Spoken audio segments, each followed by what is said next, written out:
मसीह की Bible stories Hindi YouTube channel पर आप सबका स्वागत है।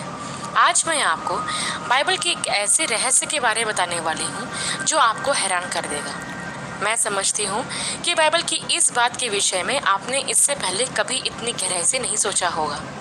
प्रियो, आज मैं आपको बाइबल में वर्णित अशेरा देवी के बारे में बताने वाली हूँ, जिसका जिक्र बाइबल में बार किया गया है। क्या आपने कभी सोचा है कि बाइबल में वर्णित ये अन्य देवी देवता आज के समय से कोई संबंध रखते हैं? क्या वो देवी देवता जिनके नाम बाइबल में दिए गए हैं वो बस बीते हुए जमाने की मूर्तियां थी, या फिर वो आज के में भी अस्तित्व में है?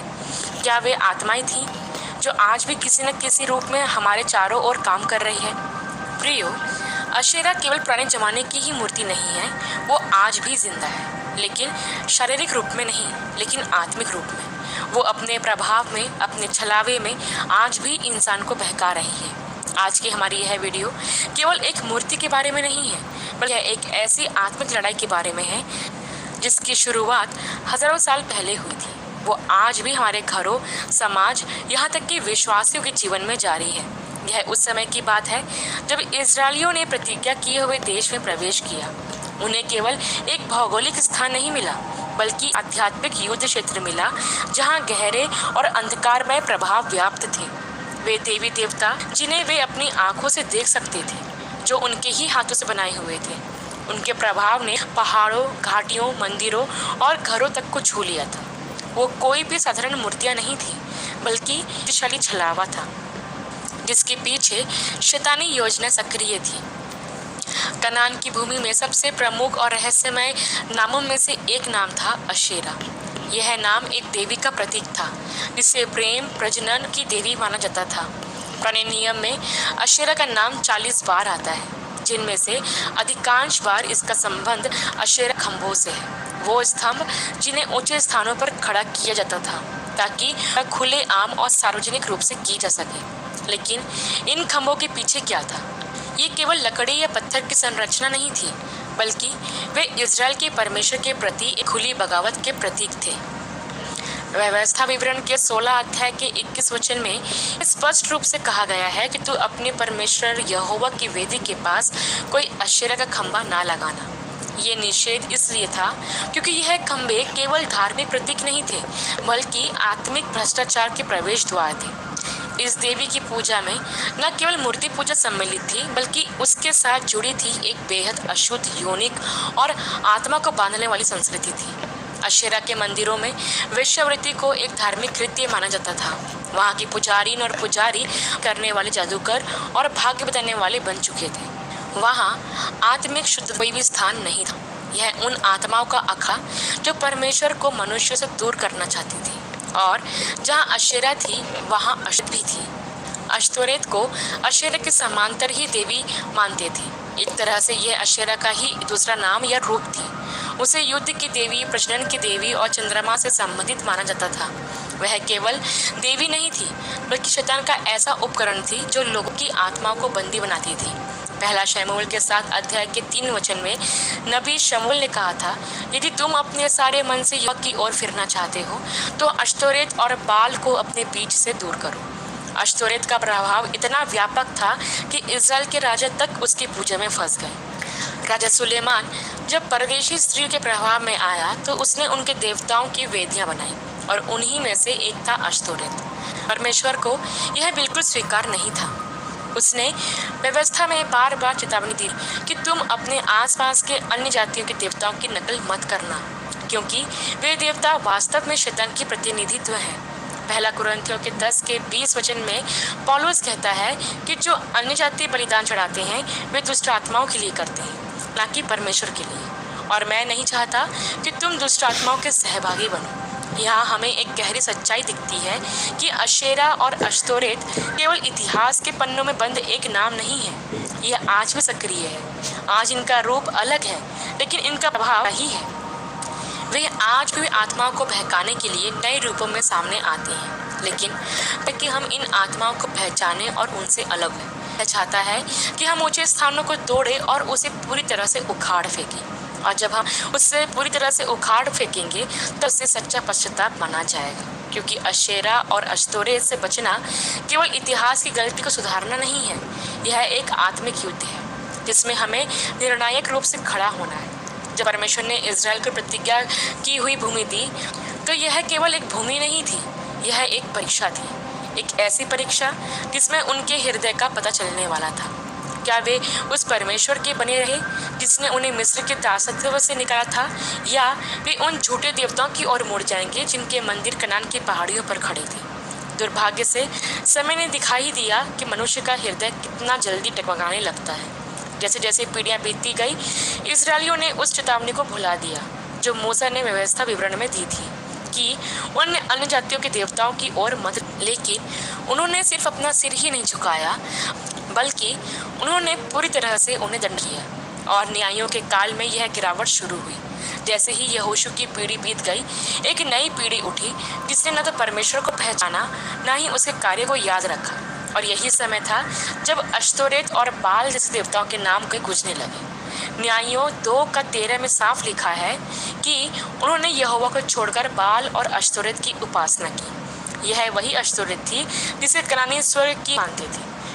वह देवी नहीं थी, बस एक झूठा विकल्प थी जो लोगों को सच्चे परमेश्वर से दूर करती थी, जिसमें इजराइल ने अपने परमेश्वर के साथ विश्वासघात किया। और फिर समय आता है शमूएल का, जब वह एक नबी के रूप में खड़ा है। शमूएल कहता है, यदि तुम सारे मन से यहोवा की ओर फिरो और परदेशी देवताओं और अश्ने बीच से हटा दो और अपने मन को यहोवा की ओर लगाओ और केवल उसी की उपासना करो, तो वह तुम्हें पलिश्तियों के हाथ से बचाएगा। उस समय लोग परमेश्वर की ओर फिर गए, लेकिन राजाओं के समय में अश्तोरेत और अशेरा फिर लौट आई, और इस बार वे केवल घरों में नहीं, राजमहलों में भी पूजी जाने लगी।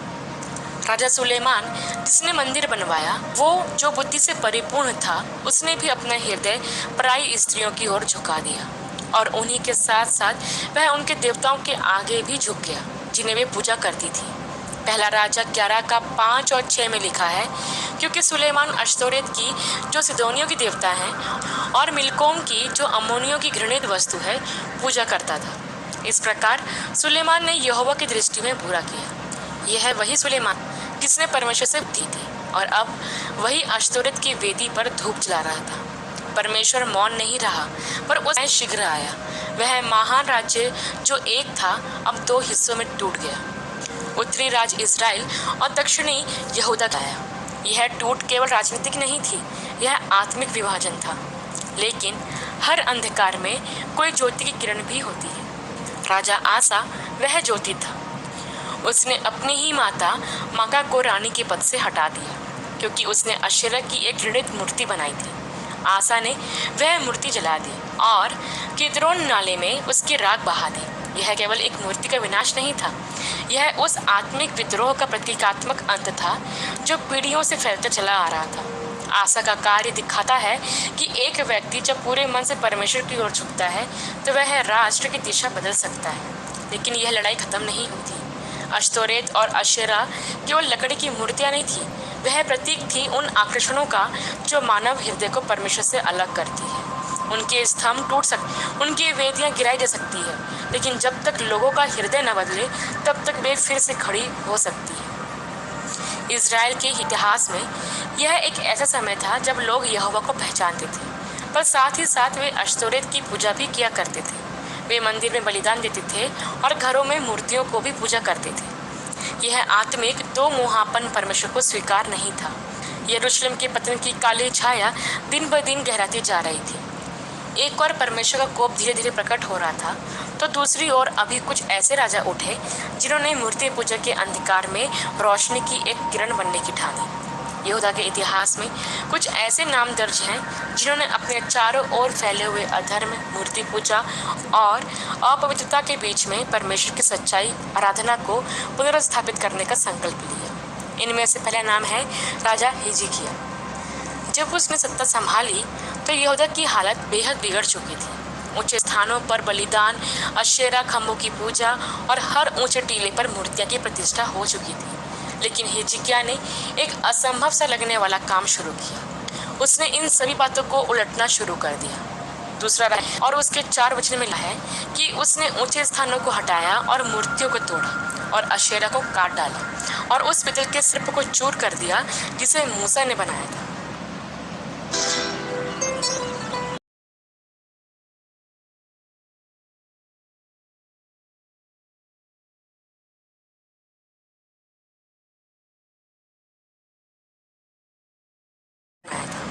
क्योंकि उन दिनों में इजरायली उसको धूप जलाया करते थे। ये कोई साधारण काम नहीं था। जैसे यहूदा के लोगों के दिलों में मूर्ति पूजा बस चुकी थी। लोग अशेरा खंभों को देवी के प्रतीक मानकर उसकी आराधना करते थे। उन्होंने पीतल के उस सर्प को भी, जिसे परमेश्वर ने मूसा के जरिए उनकी चंगाई के लिए दिया था, एक पूजा की वस्तु बना दिया था। लेकिन हिजकिय्याह ने साहस दिखाया। उसने पीतल के सर्प को भी चूर कर दिया ताकि कोई वस्तु अब आराधना की जगह ना ले ले। हिजकिय्याह ने केवल मूर्ति ही नहीं तोड़ी, उसने लोगों के मनों में यह भाव जागृत करने की कोशिश करी कि आराधना कोई मूर्ति, कोई स्तंभ, कोई त्रिक वस्तु नहीं है, बल्कि केवल और केवल परमेश्वर की ओर लौटना है। लेकिन जहाँ एक और हिजकिय्याह की आस्था ने एक उज्जवल मिसाल कायम की, वहीं कुछ ही समय बाद यहूदा को एक ऐसा राजा मिला जिसने सारी सीमा पार कर दी। वह था राजा मनश्शे, जो कि हिजकिय्याह का ही पुत्र था। उसके कर्म उसके पिता से पूरी तरह भिन्न थे। वह शायद यहूदा का सबसे अधर्मी और घोर मूर्ति पूजक राजा था। अपने शासनकाल में वह सब किया जो परमेश्वर की दृष्टि में घोर अपराध था। दूसरा राजा 21 का 3 और 7 वचन में लिखा है कि उसने फिर ऊंचे स्थान बनवाए जो उसके पिता हिजकिय्याह ने ढा दिए थे। उसने अशेरा की मूर्ति को मंदिर में खड़ा कर दिया। मानव निर्मित मूर्ति को प्रतिष्ठित कर दिया गया। मनश्शे का पाप यहीं तक नहीं रुका। उसने अपने पुत्र को आग में जलाया, जादू टोना किया, तांत्रिकों और भूत प्रेत बोलने वालों से सलाह ली। उसका समर्पण मूर्ति पूजा के लिए इतना गहरा था, उसने परमेश्वर को एकदम भुला दिया। इसका परिणाम क्या हुआ? दूसरा राजा 21वें का 12वें में परमेश्वर कहता है, इस कारण देखो, मैं यहूदा और यरूशलेम पर ऐसी विपत्ति लाऊंगा कि जो कोई उसे सुनेगा उसके दोनों कान बजने लगेंगे। यह कोई सामान्य चेतावनी नहीं थी। यहूदा का भविष्य अब अंधकारमय हो चुका था, लेकिन परमेश्वर की दया इतनी गहरी थी कि उसने अभी भी कुछ समय और दिया। और फिर इतिहास में एक और प्रकाश का स्तंभ खड़ा होता है जो राजा योशिय्याह था। जब राजा बना तब वह केवल 8 वर्ष का था, लेकिन जैसे जैसे वह बड़ा हुआ उसने अपने में यह ठाना कि वह अपने पूर्वज दाऊद की तरह परमेश्वर पीछे चलेगा। उसे आस्था की पुस्तक मिली और उसने उसमें लिखी बातें को सुना तो वह फूटकर रो पड़ा। एहसास हुआ कि उसके पूर्वजों ने कितने भारी पाप, और तभी उसने सुधार की शुरू की। एक गहरा, संपूर्ण और पवित्र सुधार जो राजा योशिय्याह के शासन में आया। राजा का 23 अध्याय के 4 से 7 वचन में यह लिखा है कि वह केवल ऊंचे स्थानों को तोड़ने में नहीं रुका, बल्कि उसने मंदिर से अशेरा की मूर्ति को निकाला और उसे किद्रोन नदी के किनारे जलाया और उसकी राख को बेतेल में फेंक दिया। उसने उन स्थानों को पवित्र किया जहाँ कमोश और मिल्कोम की मूर्तियां थी। उसने मंदिर के अंदर मौजूद वे कपड़े भी जलवा दिए थे जो अशेरा की पूजा करने वाली महिलाएं बुनती थी। यह केवल मूर्तियों को हटाना नहीं था, यह एक गहन आत्मिक युद्ध था। यह परमेश्वर की पवित्रता को पुनः स्थापित करने का प्रयास था। योशिय्याह था कि यदि परमेश्वर के भवन में अपवित्रता रहेगी तो लोगों के दिल भी कभी शुद्ध नहीं होंगे। उसने वो बाहर निकाला जो यहोवा के नाम से पूजा करते थे, लेकिन अन्य देवताओं की भी सेवा करते थे। उसने यह निश्चित किया कि देश में केवल एक ही आराध्य हो और वो केवल यहोवा हो, जो इज़राइल का सच्चा परमेश्वर है। यह सब करना आसान नहीं था, क्योंकि बहुत वर्षों तक लोग तोरेत की पूजा किया करते। उन मूर्तियों को तोड़ना उनके विश्वास, उनकी परंपराओं और उनके सामाजिक ढांचे को तोड़ना था। लेकिन योशिय्याह ने यह सब किया और पूरे मन और बल से परमेश्वर की ओर फिरा। दूसरा राजा के 23 अध्याय के 25 वचन में लिखा है कि उसके पहले कोई ऐसा राजा ना हुआ जो उससे सब मन और सब प्राण और सब बल के साथ यहोवा की ओर फिरा, और ना उसके बाद कोई ऐसा हुआ। परमेश्वर ने योशिय्याह की भक्ति देखी, लेकिन साथ ही उसने यह भी स्पष्ट किया कि मनश्शे के कारण जो निर्णय हो चुका था वह अब भी अटल था। यरूशलेम का पतन तय था, लेकिन जब तक योशिय्याह जीवित रहा परमेश्वर ने उस विपत्ति को टाल दिया। यहाँ हम देखते हैं प्रियो कि कैसे राजा ने परमेश्वर की आज्ञाओं के पालन से पूरे राष्ट्र की आत्मिक दशा को प्रभावित किया। हिजकिय्याह, मनश्शे और योशिय्याह राजा 3 दृष्टिकोण और 3 भिन्न परिणाम। परमेश्वर ने कई बार चिताया, सुधारकों को खड़ा किया, अवसर दिए ताकि उसके पास लौट आए। लेकिन यहूदा की यात्रा अब अंतिम समय की ओर बढ़ रही थी। जब एक रात परमेश्वर के विरुद्ध लगातार पाप करता है, चेतावनियों को अनदेखा करता है और फिर भी वो अपने हृदय को कठोर बनाए रखता है, तो एक समय आता है कि जब दया पीछे हट जाती है और न्याय सामने आता है। यहूदा के इतिहास में वह समय आ पहुंचा था। अब तक कई राजाओं ने परमेश्वर की बातों की अपेक्षा की थी। कई बार मूर्तियों को गिरा तो कई बार फिर खड़ा किया। परमेश्वर ने अपने दासों भविष्यद्वक्ताओं को भेजा, जिन्होंने बार बार लोगों को चिताया, बताया कि यदि वे ना मुड़े तो विनाश अवश्य ही संभव है। परंतु चेतावनी के स्वर को लोगों ने अनसुना कर दिया और अब यहूदा के द्वार पर वह खड़ा था जो उत्तरी इजराइल को पहले ही निकल चुका था, अश्शूर का सेनापति, जो अब यहूदा की राजधानी यरूशलेम की ओर बढ़ रहा था। दूसरा राजा 18 अध्याय के 17 वचन में यह कहता है कि अश्शूर के राजा ने लाकीश से रबशाके, तर्तान और रबसरीस को एक बड़ी सेना के साथ भेजा। रबशाके ने यरूशलेम की दीवारों के पास आकर ऊंचे स्वर में यहूदियों की भाषा में चिल्लाना शुरू किया, क्या तुम सोचते हो कि मिस्र की सहायता से बच जाओगे?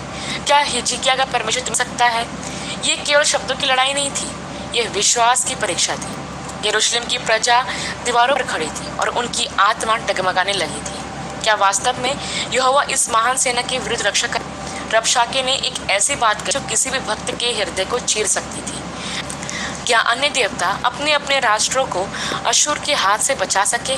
नहीं, और तुम्हारा परमेश्वर भी नहीं बचा सका, क्योंकि यह केवल एक राजनीतिक दबाव नहीं था, यहोवा परमेश्वर की महिमा को ललकारा गया था।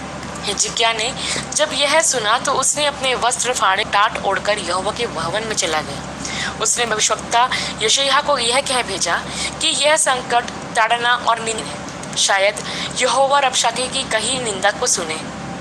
वह जानता था कि जो समस्या सामने है वह सेना की ताकत से नहीं, केवल परमेश्वर की कृपा से ही टल सकती है। प्रभु ने उत्तर दिया और यशायाह ने संदेश भेजा, तू की बातों से न डर, क्योंकि उसने मुझे अपमानित किया है और मैं उसको उसी की देश में तलवार से मार डालूंगा। जिस दुश्मन ने परमेश्वर की शक्ति को चुनौती दी थी, अब उसकी गिनती के दिन आ चुके थे। रात हुई, यरूशलेम सैनिक दीवारों पर खड़े थे, प्रजा अपने घरों में, और हिजकिय्याह टाट ओढ़े मंदिर में अपने मुंह के बल पड़ा था। वह करुणा से भरी प्रार्थना कर रहा था, हे यहोवा, तू जो करूबों के ऊपर विराजमान है, केवल तू ही पृथ्वी के सब राज्यों का परमेश्वर है। हे यहोवा, कान लगाकर सुन, अपनी आंखें खुलकर देख। और तब वह रात आई जिसने इतिहास को बदल दिया। दूसरा राजा के 19 अध्याय के 35 वचन में यह लिखा है कि उसी रात को यहोवा का दूत निकल पड़ा और अश्शूरियों के डेरे में 1,85,000 को मार डाला।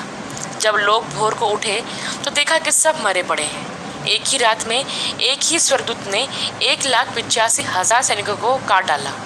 कोई युद्ध नहीं हुआ, कोई तलवार नहीं चली, कोई दीवार नहीं टूटी। परमेश्वर ने अपने लोगों के लिए युद्ध किया। जिस सेना ने यहोवा की निंदा की थी वह रातों रात राख हो गई। परमेश्वर ने दिखा दिया कि वह न केवल दया का परमेश्वर है बल्कि न्याय का भी परमेश्वर है। वह विलंब से है, परंतु जब उसका क्रोध प्रकट होता है तो कोई नहीं ठहर सकता। अश्शूर का राजा, जो अपने आप को देवताओं से ऊपर समझता था, अपमान के साथ अपने देश को लौटा और वहां उसके ही देवालय में उसके पुत्रों ने उसकी हत्या कर दी। जिसने यहोवा की निंदा की थी वह अपने ही पुत्रों के हाथों मारा गया। यह केवल एक ऐतिहासिक घटना नहीं थी, यह परमेश्वर की महिमा का प्रकट होना था। यरूशलेम का वह मंदिर जिसे अशुद्ध मूर्ति अपवित्र किया गया था, अब फिर से यहोवा के सामर्थ्य से भर उठा। हिजकिय्याह का रोना, उसका टूटना और उसकी नम्रता परमेश्वर ने अनदेखा नहीं किया। परमेश्वर की प्रतिज्ञा फिर से पूरी हुई। जो यहोवा का भय मानते हैं उनके चारों ओर उसका दूत डेरा डालता है और उन्हें छुड़ाता है। अशेरा और अश्तोरेत का प्रभाव इजरायलियों के इतिहास में एक गहरे और गंभीर संकट के रूप में दिखाई देता है। जैसे जैसे इजरायली कनान देश में बसते गए वैसे वैसे उन्होंने वहाँ की प्रचलित धार्मिक प्रथाओं को अपनाना शुरू कर दिया। अश्तोरेत को उर्वरता, युद्ध और समुद्र की देवी के रूप में पूजा जाता था। अशेरा को मातृत्व, उपज और शक्ति माना गया। यह देवी मूर्तियों और खंभों के रूप में विभिन्न ऊंचे स्थानों, पहाड़ियों और यहाँ तक कि यहोवा के मंदिर के आसपास भी स्थापित की जाती थी। बाइबल स्पष्ट रूप से इन देवताओं की पूजा को यहोवा के विरुद्ध एक गंभीर अपराध मानता है। यहोवा का यह आदेश था कि उसी की उपासना करें, परंतु समय समय पर राजा, जनता और यहाँ तक कि धार्मिक अगुवा भी इन मूर्तियों की ओर आकर्षित होते गए। परिणामस्वरूप इजराइल आत्मिक पतन की ओर बढ़ता गया। राजा सुलेमान, जिसने यहोवा के लिए मंदिर बनवाया, उसने भी अपनी विदेशी पत्नियों के प्रभाव में आकर अश्तोरेत की पूजा की अनुमति दे दी। राजा आहाब और उसकी पत्नी इजेबेल ने अशेरा की आराधना को और अधिक बढ़ावा दिया, जिससे पूरे इजराइल में मूर्ति पूजा फैल गई। भविष्यवक्ता एलिया ने ऐसे समय में परमेश्वर की सच्चाई की घोषणा की कि जब चारों ओर झूठ और मूर्ति पूजा का अंधकार था। उसने अशेरा के नबियों को ललकारा और दिखाया कि केवल यहोवा ही जीवित और सच्चा परमेश्वर है। भविष्यवक्ताओं ने मूर्ति पूजा का व्यभिचार कहा, क्योंकि यह यहोवा के साथ संधि को तोड़ने के समान था। जब यहोवा की प्रजा उसकी जगह झूठे देवताओं की ओर मुड़ी, तो यह उसकी आंखों में वैसा ही था जैसा एक पत्नी अपने पति को छोड़कर व्यभिचार करे। यही कारण है कि यहोवा की जलन भड़कती थी। वह एक जलन रखने वाला परमेश्वर है, जो अपने लोगों से संपूर्ण भक्ति की अपेक्षा करता है। यहोवा बार बार अपनी प्रजा को चिताता रहा। न्यायों के समय से लेकर भविष्यताओं तक उसने लगातार अपने सेवकों के द्वारा लोगों को पुकारा, अपने बुरे मार्गों से लौटो और केवल यहोवा की ही आराधना करो। कभी वह दया दिखाता, कभी न्याय करता। नहीं मानते तो युद्ध, गुलामी और परमेश्वर का कठोर न्याय भी आता। जब वे पश्चाताप करते तो उसकी क्षमा प्रकट होती। राजा हिजकिय्याह और राजा योशिय्याह जैसे कुछ शासकों ने इस मूर्ति पूजा को खत्म करने का प्रयास भी किया। उन्होंने अशेरा के खंभों को तोड़ा, मंदिरों को शुद्ध किया और लोगों को यहोवा की ओर लौटने के लिए प्रेरित किया। उन्होंने बाइबल के वचनों के अनुसार कार्य किया ताकि यहोवा की इच्छा पूरी हो। यह इतिहास हमें दिखाता है कि कैसे अशेरा और अश्तोरेत जैसे झूठे देवताओं की पूजा ने इस्राएल को बार बार नीचे गिराया और कैसे यहोवा ने उन्हें बार बार संभालने का प्रयास किया। मूर्ति पूजा का यह संघर्ष केवल प्राचीन समय की बात नहीं है, बल्कि यह आज भी आत्मिक रूप में मौजूद है। जब कोई व्यक्ति परमेश्वर के स्थान पर किसी और चीज़ को प्राथमिकता देता है, चाहे वह धन हो, संबंध हो, शक्ति हो या कुछ और, वह आत्मिक रूप से मूर्ति पूजा में लिप्त होता है। यहोवा की पवित्रता, उसकी जलन, उसका क्रोध और उसकी क्षमा, यह सब हमें बाइबल में स्पष्ट रूप से दिखाई देता है। वह अपने लोगों से संपूर्ण भक्ति चाहता है और जब वे उस भक्ति को तोड़ते हैं तो वह क्रोधित होता है, परंतु साथ वह दयालु भी है, जो पश्चाताप करने वालों को क्षमा भी करता है और उन्हें पुनः अपना बनाता है। अंत में यहोवा का यह वचन हमें स्मरण दिलाता है, मेरे सिवा तो किसी और को ईश्वर न मानना, क्योंकि यहोवा जिसका नाम जलन रखने वाला है, वह जलन रखने वाला परमेश्वर है। यदि मेरी प्रजा जो मेरे नाम से कहलाती है अपने बुरे मार्गों से फिरकर नम्रता से प्रार्थना करे और मेरा मुख देखे और अपने बुरे कामों से लौटे, तो मैं स्वर्ग से सुनूंगा और उनके पाप क्षमा करूंगा और उन्हें चंगा करूंगा। आशा करती हूँ प्रियो कि आपको इस वीडियो के माध्यम से आपको आशीष मिली होगी। अगली वीडियो में एक नए विषय के साथ आप सबसे फिर मुलाकात होगी। तब तक के लिए आप सबको जय मसीह की।